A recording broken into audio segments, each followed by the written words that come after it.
Thank you, man. Welcome to the Concrete Genius Podcast. I'm your host, Sauce Mackenzie, a.k.a. the Concrete Genius. Follow me on all socials. Say Sauce Mackenzie, Concrete Genius Pod. You know the vibes. Tap in with me immediately. How's everybody doing, man? It's a beautiful, Thursday? I was sick. I had the virus. Not that kind of virus, but like that flu bug. That shit was tapping me. Like tapping me real well, too. I'm like, I ain't been able to do nothing, like go to gym or nothing. I was just surviving for real. Like trying to figure out what was wrong with me health-wise. Because, I was good, but I was just had these massive body aches. I'd just be coughing up a lot of phlegm, coughing and shit, couldn't stop coughing. So I was talking to some of my homies. It's like a lot of people had it, so I think I went to this birthday party. I don't know where I got it, but wherever I got it, it was hell for a few days.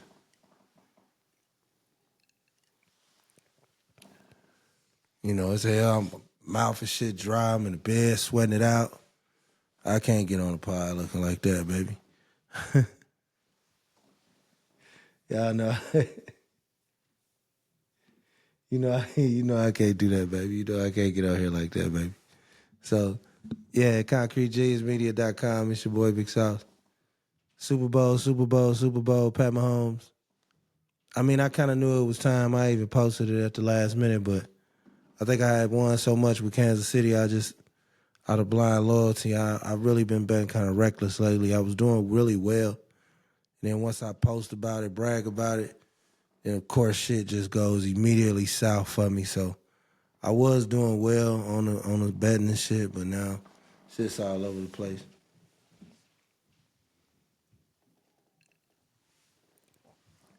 Super Bowl, Kendrick, the halftime, everything's been said, it's already been said. Either you like it or you don't. To me, it's caused a great divide in hip-hop, a greater divide in hip-hop that the beef and Kendrick, between Drake and Kendrick somehow caused. But I feel like it was necessary. I do feel like it is a chip on the shoulder standoff between black Americans, older fans of hip-hop versus a lot of non-American black people. A guy who I follow, Master Student, he had a great post, just the breakdown of how non-black Americans criticize the Kendrick performances and side with Drake, and then more ethnically black Americans, people who raised and groomed in the culture, black culture, side with Kendrick. So it's really a interesting dichotomy of different opinions, and it's such a passionate discussion.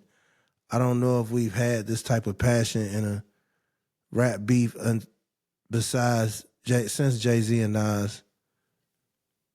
I don't think people have been that passionate. 50 and Ja Rule was more like,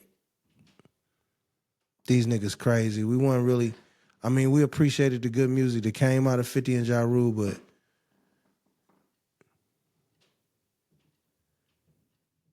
everybody wasn't comfortable talking about that beef. Everybody was comfortable talking about Nas and Hov. And everybody's comfortable talking about Kendrick and Drake to a degree that I would have never thought imaginable. You know what I'm saying? And sometimes, I'm going to give you the truth. Like, as an OG of rap, I was born the same year rap. You know what I'm saying? Like, rap music is my culture through high school, middle school, like every era, the Big Daddy Kane era, the LL era, PE, Boogie Down Productions, the 90s era, the Das Effects era, the West Coast era. Every era I was there, man. Ice-T, Schoolie D, the 90s, Wu-Tang, I was there. I saw every era. Late 90s, DMX, I saw the women, I saw Foxy Kim. Like, I've been there for the entire hall of hip-hop, Juice Crew, you know what I'm saying? Like, Beastie Boys, like, I go back to the beginning of what this shit was about. Run DMC is like that, you know what I mean? So, it's in my blood. So, for it to see the dominant, prevalent culture of all culture is amazing, because everything that runs in the United States is running off the black, in the world really, is running off the backs of black people. If you say we all don't have no culture, but if you go see the little kids that standing on the corner holding their phone, they trying to act like the black Americans they saw on the phone. So that's not behavior foreign behavior normal to your land. That's behavior they mimicking the swag that they see. So you cut from that cloth when you really hip hop. So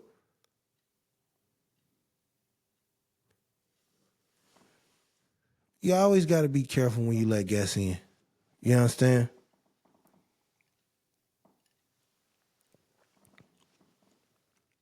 Because people always say, well, y'all always claim ownership of something. Well, we claim ownership because of our intellectual equity.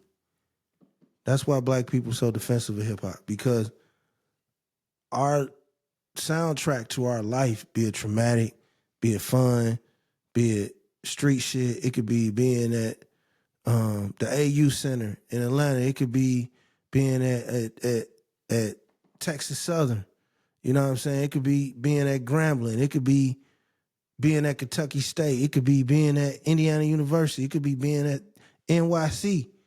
You know what I'm saying? It could be being anywhere, man. Like, you could be at Howard, Hampton. You know what I'm saying? Like, you could be anywhere growing up. Little Rock, Arkansas, Chicago, Illinois. And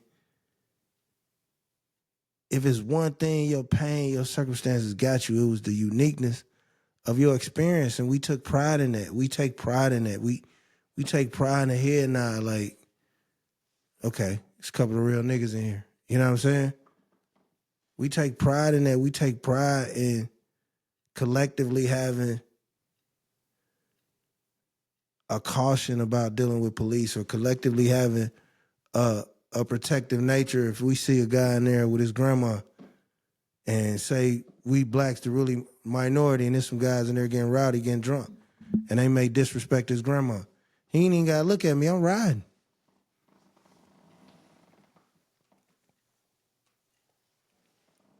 That's blackness. You know what I'm saying?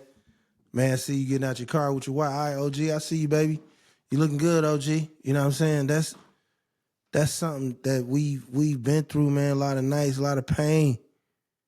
You know what I'm saying? A lot of trial and error. You know what I'm saying? Like, the same things that you ridicule us about,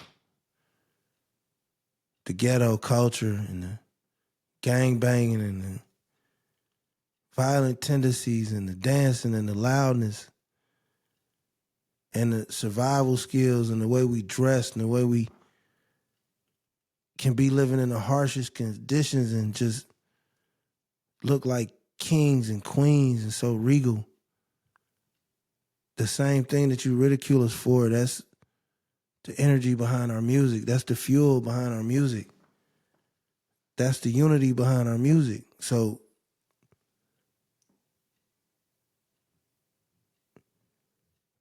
the people who create that fuel always have a vein in them for a Public Enemy, for a message, for Ice Cube, for a message, you know, for early, you know, activism with a message. Activism has always been a core entity of hip-hop, speaking out against the establishment.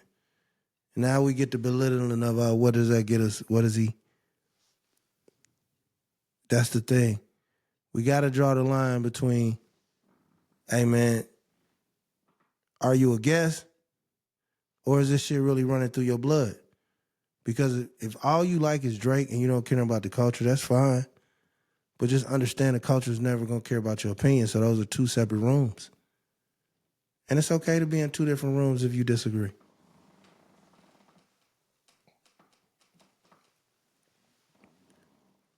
But we get mimicked by streamers, our attitudes, our behaviors, our styles, our slang, the way we move, the way we walk, talk, look, you know what I'm saying, the way we bop around. Streamers, strangers, foreigners.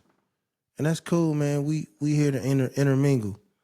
But don't take from us, stay in our faces, and then the minute you get around your people, they don't have no culture, they this, they that. Come on, bro. Like, Black Americans been fly for so long, right? It ain't never none came over here and knocked us off our natural swag. We done had phases where it's like, oh man, we'll listen to the Shabba Rank shit. But nigga, we never stop motherfucking listening to the nigga beating on the table, rapping, nigga. The nigga in the booth from the neighborhood, he always been a star, nigga. That's how we always come up with the futures, nigga. And the K-Dots. You know what I'm saying? Like, that's how we come up with the niggas like that, man. You come up with the niggas with bars, man. That's how you come up with the niggas with pain. Because ain't nothing ever gonna displace rap as far as the cultural trendsetter for America. Because everything hinges on what Black Americans think is cool, what we say is cool, what we like. And a lot of us like Drake. But he just came in like that cousin that's in town, that's in the suburbs that don't really understand the ghetto, and he talking too crazy. Just be humble. I ain't saying let nobody punk on you, but be humble. What you take, what you dish out, you should be able to take. ConcreteGeniusMedia.com. So now you got an element of non-Black people. So many more women are chiming in on the beef of hip-hop, which is somewhat shocking, but, you know, freedom of speech. If women want to chime in on the Drake, Kendrick beef, I'm by all means not a misogynist. I think you a consumer, you spend your money, and shit, what you got to say? But it's still odd to see so many women discussing a hip-hop beef and shit, you know what I'm saying? It's so, that highway is so littered with people just hot take city. I just want to hear some good music, bro. If you coming with some more good music, then niggas is cool.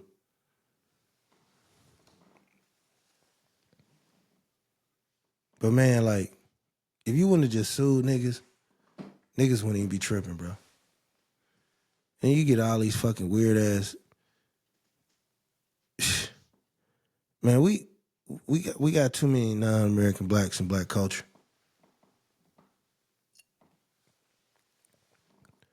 I know it's hard for a lot of y'all. Y'all ain't got OGs, man. Really sit y'all down, school y'all to some shit, man. Niggas just done really been through some shit. You know what I'm saying? Like, nah, man. We got to be more identifiable to our shit.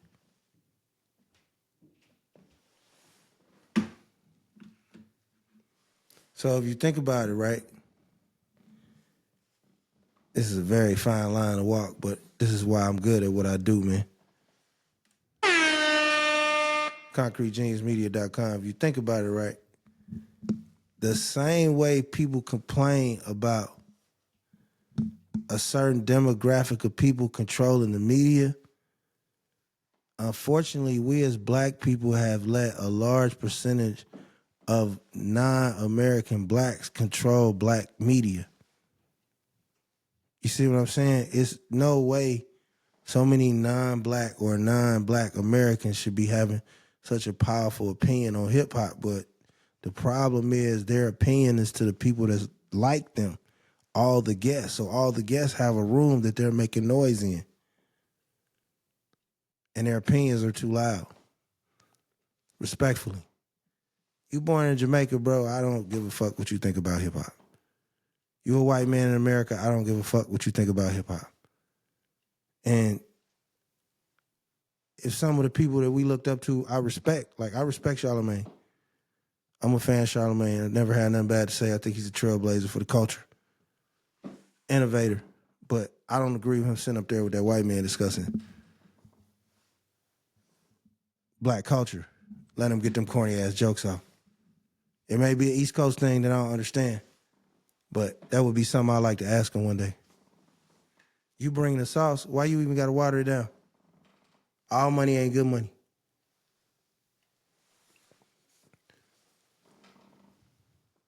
But to my point, how we say that them other people control the media, that's how we letting the immigrants and the non-blacks control our media. See, when people say, oh man, y'all didn't own it, the record company owner was, hey, listen, if he made 20 mil and somebody made 8 mil, 10 mil, all right, man, everybody 8, bro. The gamble was worth it.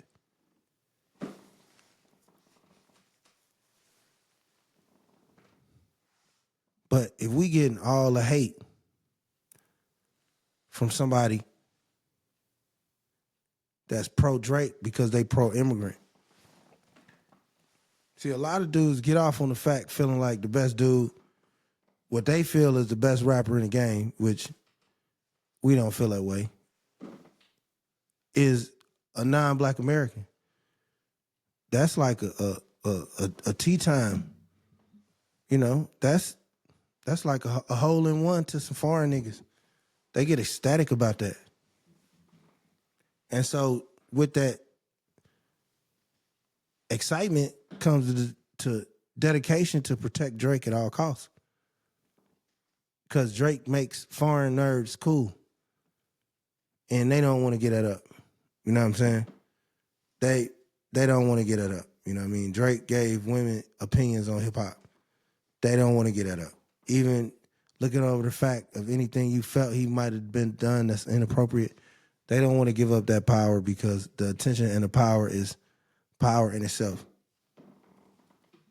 It's just like somebody wake up every day and text about the beef. It's power in that attention. Listen, I'm pro Kendrick. I'm not the biggest Drake fan. I've never been a big Drake fan. When he first came out, I could just tell how he talked. I could tell he was a guest in his game. I didn't really mind the music at first, but as the music came a little more like, you know, bro started acting like he grew up on Boulder Crest Avenue or something. You know what I'm saying? Like, that's all it is. Like, he could have just stayed kind of humble R&B Toronto weekend type nigga. And I think niggas wouldn't even care. He could have rocked out. You know, once you start, you know, making threatening music and shit, you start not being able to let the beef go and you start bringing women into the beef, you make people dislike you.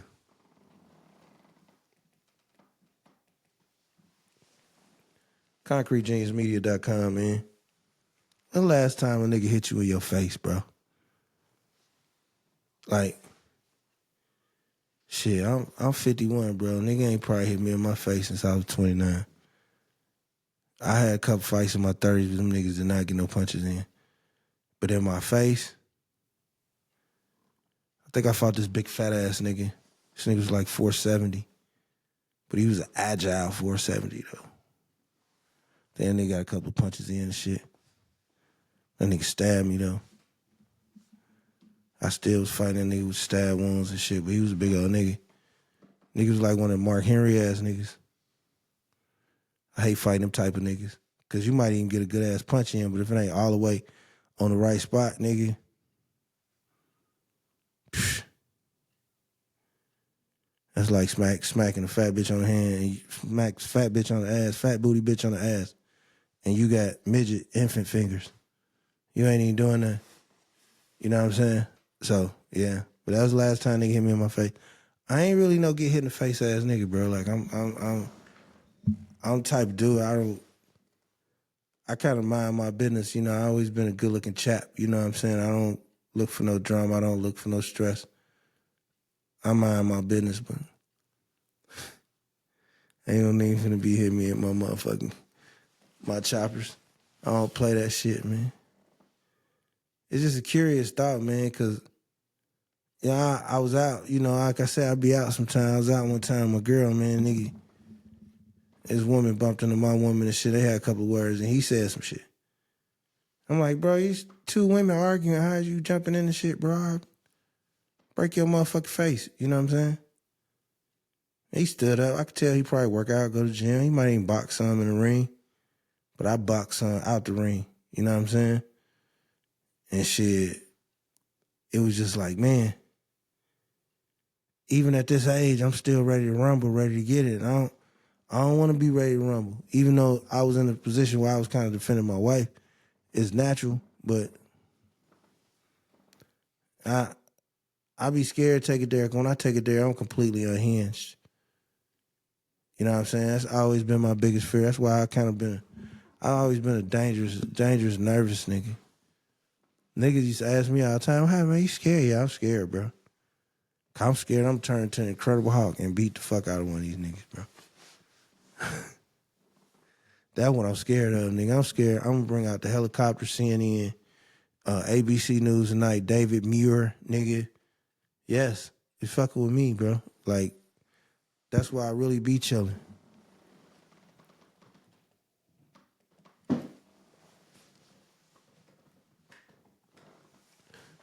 Yeah, that's why I really be chilling like shit.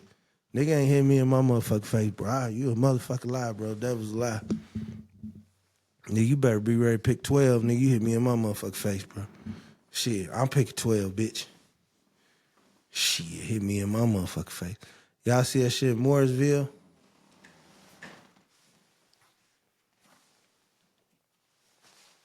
Yeah, I got on this coat, man, cause I been sick, nigga. I'm warm, bitch. Whatever. And it's polo. You see this shit polo, bro. Shit. Stop playing with me, man. Like, this shit ain't what it's supposed to be. But yeah, man, kid in Mooresville. I think it was a girl, too. She say she had access to the AR-15. She was gonna shoot some shit up tomorrow on Valentine's Day. Hey, y'all want to do something, man? White America, y'all want to do something? Y'all want to do something constructive?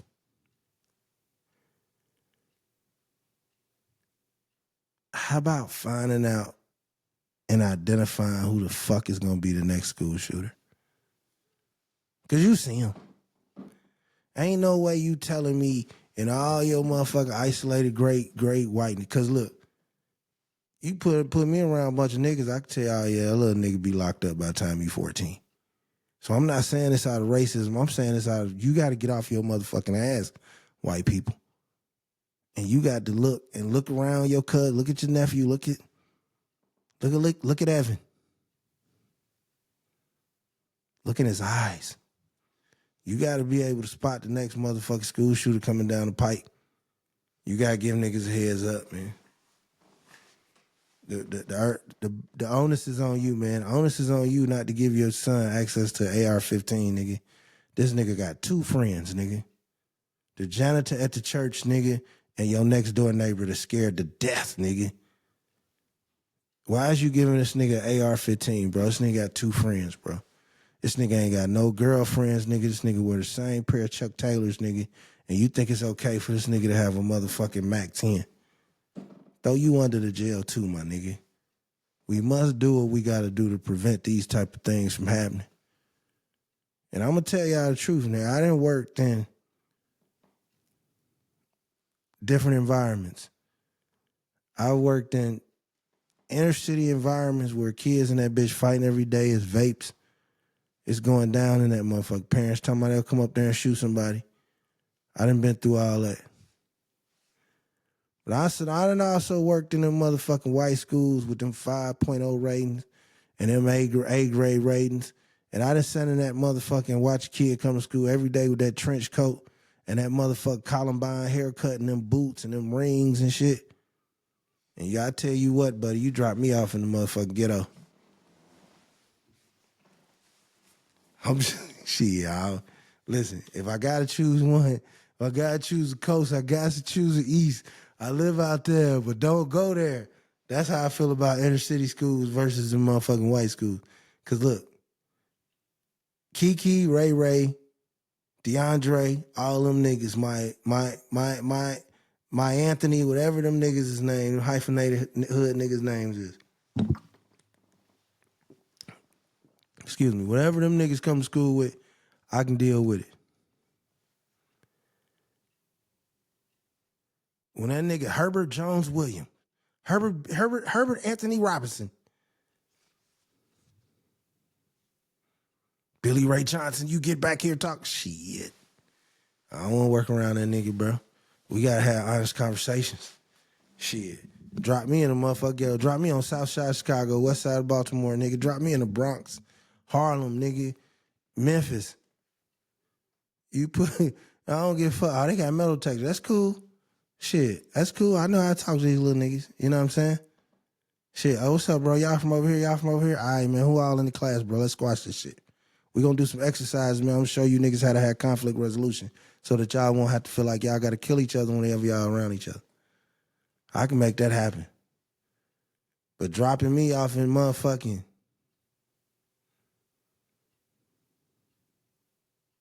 Valverde or some shit?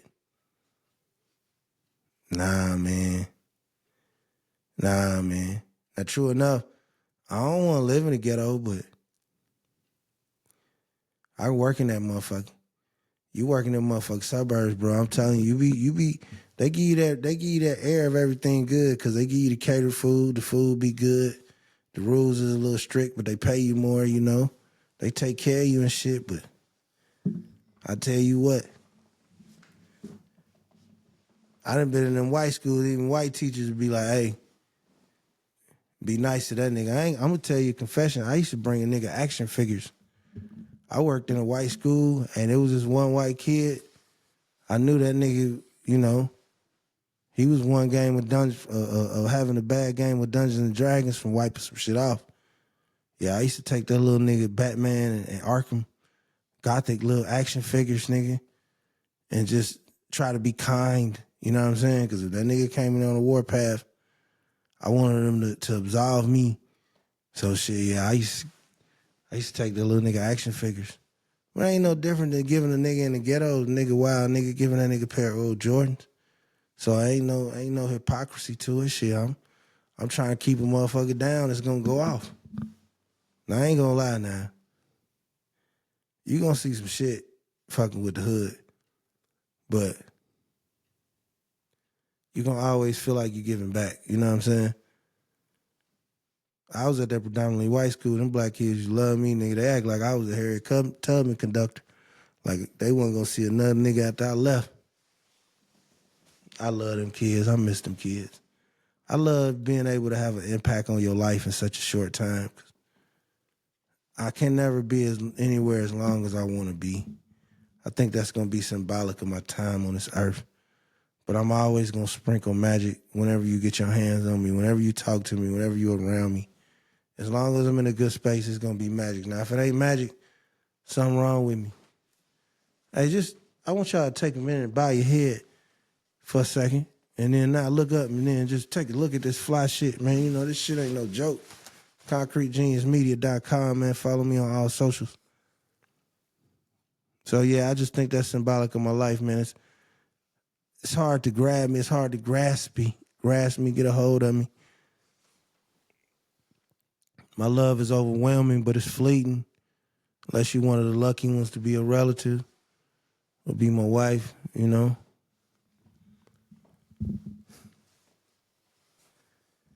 Hey, man, you watching my pod, you're not sharing it. You're talking about it, but you're not sharing it. You know what I'm saying? Oh, before I go, get this shit on. Anthony Edwards, man. Anthony Edwards got a baby by a chick 38. Chick already got a baby by a little baby. First off, man, you got to make smart decisions. You got to wear a condom, my bro. You got to be on your game. You got to make better decisions. And you got to remember, like, texts are basically, when you texting a motherfucker, that shit's like a contract, bro. Even if you ain't agreeing to nothing, you giving this person access to what you said all the time, bro.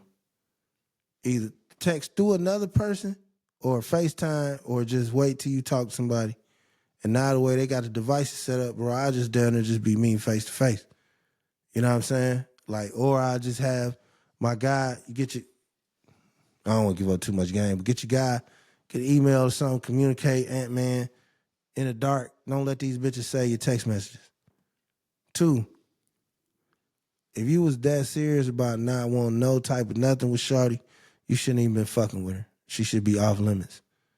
Man, don't be getting no old ass hot pussy broad, bro. And you was wrong for the way you presented to, even no match, know how little of a lady you think she is or whatever, you still willingly slept with her, take 2 to tango. That's ugly. And then 3, let's get to her. I want to talk about female predators. If you look on the news everywhere, 13-year-old woman in Louisiana got a kid pregnant. I mean, a woman, teacher got pregnant by a 13-year-old black kid, white teacher. The kid trying to say he initiated it. You know what I'm saying? They trying to absolve the white woman. If you look at all these cases all across the country, all you see is female teachers taking advantage of male students. All you see is older women taking advantage of young men. And not to mention all the young men that get molested by women on a daily basis. They go swept under the rug because they men. And people don't protect little boys. Now you factor all in that. You factor in that with somebody like Drea dealing with somebody 17 years younger than her. That's predatory. You factor it in with the Aisha woman dealing with somebody like Anthony Edwards, 15 years younger than her. That's predatory. Like, these women are predatory, unethical vultures.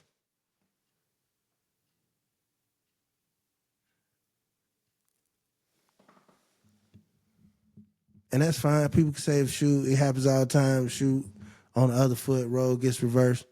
That's cool. I'm just telling y'all the truth because we know women need to be protected. I am an advocate for protecting women. I strongly disagree with all forms of domestic violence. But we got to protect little boys, too. Little boys get molested. Little boys get taken advantage of. And these boys get these NBA contracts. These boys get these NFL contracts. And these women prey on these young men and look at them as a meal ticket for the rest of their life with manipulation and things like that. So you got to get your mamas. Thank God for Jaden Daniels' mamas for knowing the program. You got to have strong mamas, strong sisters. So that strong network of keeping them whores away from you. But you know you too old to be dealing with a nigga that young.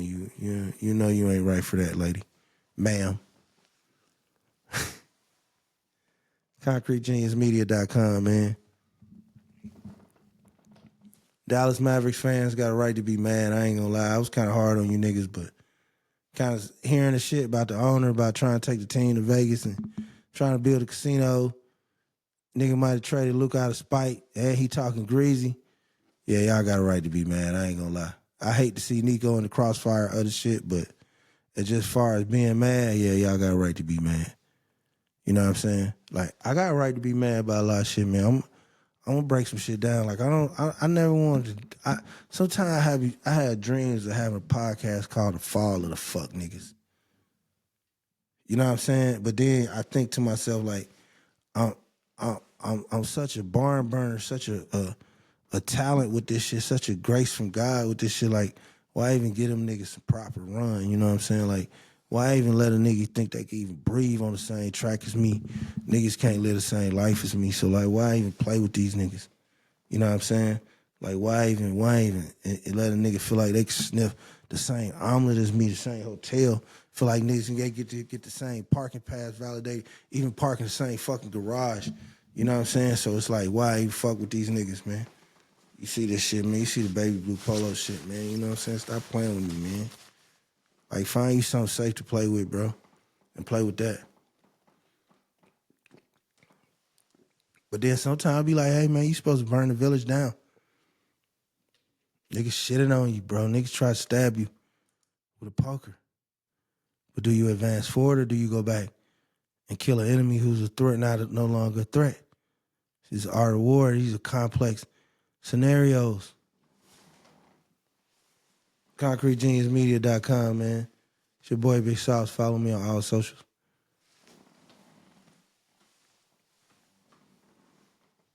Yeah, man. Teach your sons to wear a condom, man. Hey.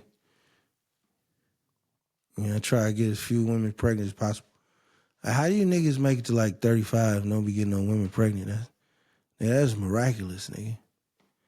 I'm shooting up the club in 8th grade, nigga. Just shooting that motherfucker up, nigga. I had a switch in the 8th grade.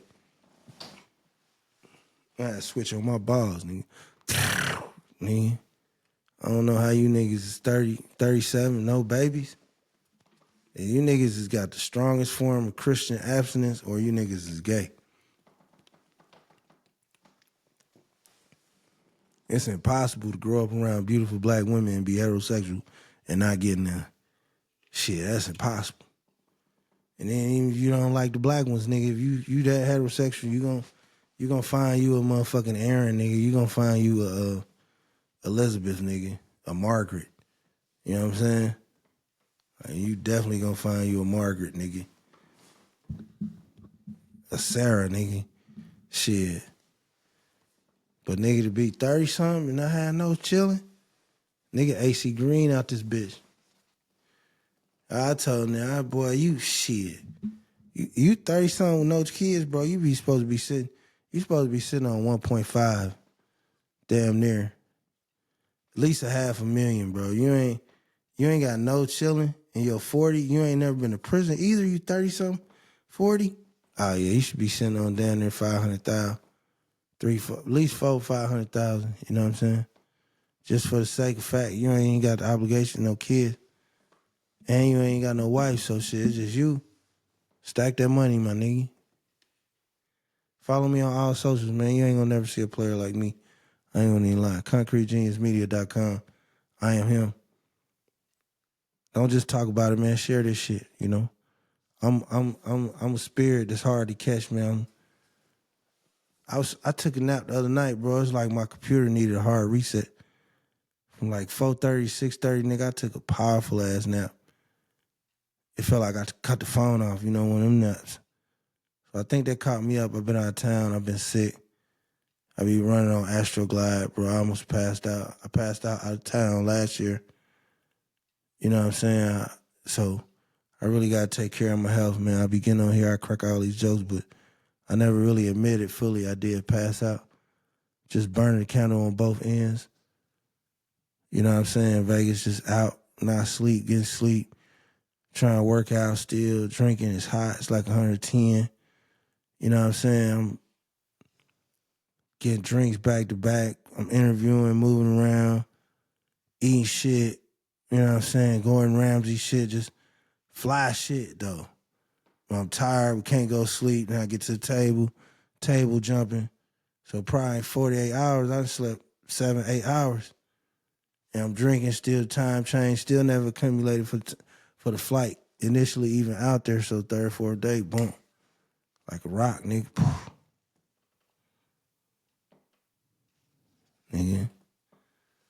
Nigga was smacking me and shit in the face, waking me up.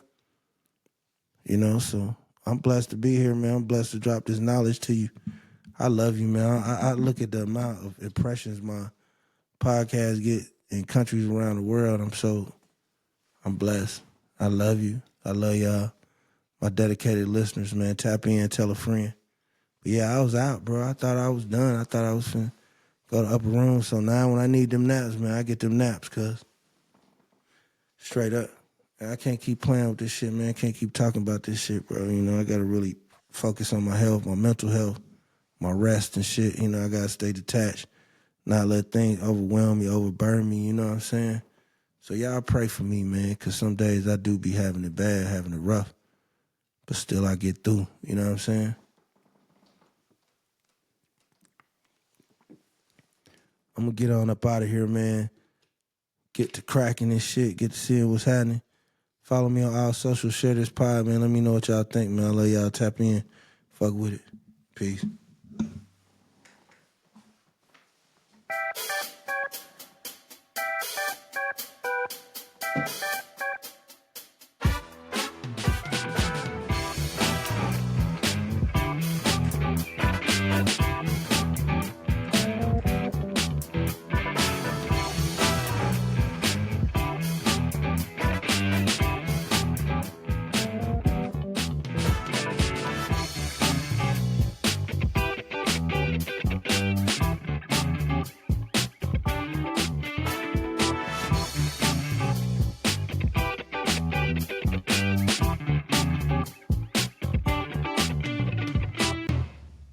ConcreteGeniusMedia.com, man. I love y'all, man. Peace. Fuck with your boy. We out.